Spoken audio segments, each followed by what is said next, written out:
সময় খারাপ যাচ্ছে। চোখের সামনে আপন মানুষদের কিছু কথা, ব্যবহার মনের ভিতরে অনেক আঘাত করে। সময়টা হয়তো এখন ভালো যাচ্ছে না, তাই মানুষ নয়, নীরবতায় সঙ্গী। সব কথা আর কাউকে বলা হয় না।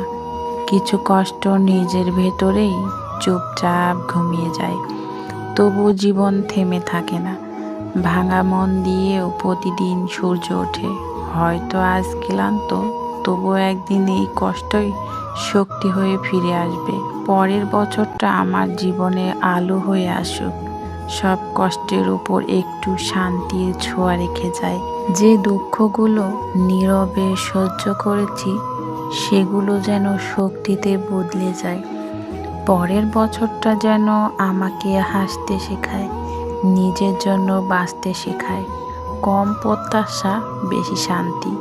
এই হোক নতুন বছরের প্রশান্তি। হে আল্লাহ, পরের বছরটা আমার জীবনে ভালোটা নিয়ে আসুক, মনের ভেতরে শান্তি দিক, চোখে জল নয়, যা হারিয়েছি তার বদলে ধৈর্য দিক। আর যা আসবে তা যেন কষ্ট নয়, কল্যাণ নিয়ে আসুক।